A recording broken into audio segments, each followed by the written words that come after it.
The early Germanic peoples were a diverse group of tribes that lived in what is now modern-day northern Germany, Denmark, Sweden, and Norway.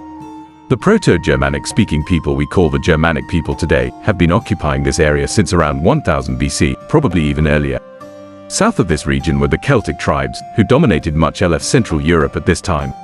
In around 100 BC, separate Germanic tribes began migrating southwards, and within a few centuries the dividing line between the Celts and the Germanic tribes have moved westward to the Rhine, which then splits the northern tribes and the western tribes. Around the same time, a separate tribe began expanding eastwards to the Baltic coast, through modern-day Poland, then continuing southward, to then occupying the Carpathian Mountains, and ultimately reaching the Black Sea and the Danube. And it is now that these three tribes become increasingly distinct from one another in terms of language. The northern tribes who stayed up in Scandinavia produced Old Norse, a language that developed into the modern Scandinavian language such as Danish, Swedish, Norwegian, Faroese and Icelandic, while the westward migrating tribes' language developed into modern German, Dutch, Frisian and English. While the eastern tribes produced Gothic and Vandalic, which are both now unfortunately extinct, although Gothic was the first of these languages to be written down, and gives us the earliest linguistic evidence of the early Germanic peoples. So around this time, about 600 BC to 300 BC, we start getting archaeological evidence of these tribes, including the Germanic name, Haragastu, inscribed on a helmet found in Negova, Slovenia. Also here we get our first written accounts of literate travelers who encountered these peoples.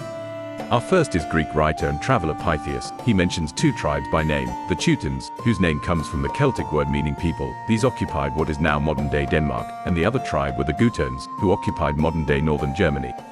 The Teutons migrated southwest during this period through modern-day Hungary, then westward into Gaul and merging with some Celtic tribes.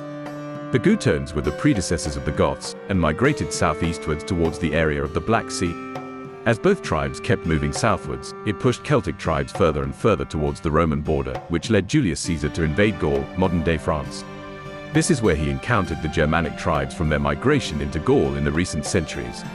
He noted that the Germanic people were fiercely independent and difficult to conquer. Late in the 2nd century BCE, Roman and Greek sources recount the migration of tribes they call the Cimbri, Ambros and still, the Teutons, whom Caesar all classified as Germanic.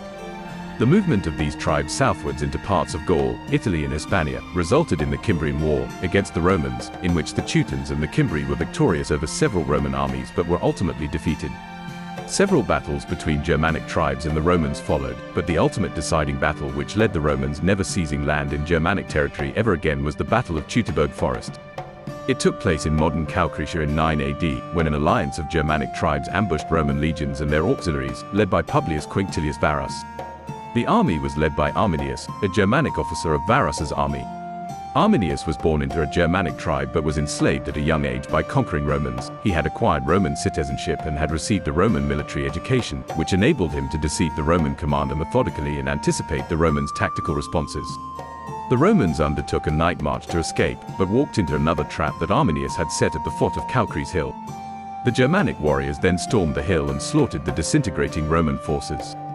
Varus then committed suicide. Now from here on, Germanic tribes were scattered all over Europe, such as the Marcomanni in modern Bohemia, the Alemanni in southern West Germany, the Franks in northeastern France and Belgium, the Angles in central and southern Denmark, the Saxons in northern Germany, the Vandals in southern Poland, the Gepids in southeastern Europe, the Ostrogoths in the Balkans, the Visigoths in Romania and the Iberian Peninsula, and many more scattered throughout Europe. Now in the 5th century AD, the Roman Empire began to crumble, and the Germanic tribes saw this as an opportunity to expand their territories. They began to invade Roman provinces in Europe, and by the end of the century, they had sacked Rome itself. The sackers were no other than the famous Visigoths, led by King Alaric. The Germanic kingdoms established themselves as major powers in Europe, with the Frankish Empire and the Anglo-Saxon kingdoms becoming two of the most powerful. The Frankish Empire, led by Charlemagne, became the dominant power in Europe for several centuries. The Germanic tribes played a significant role in the development of Christianity in Europe.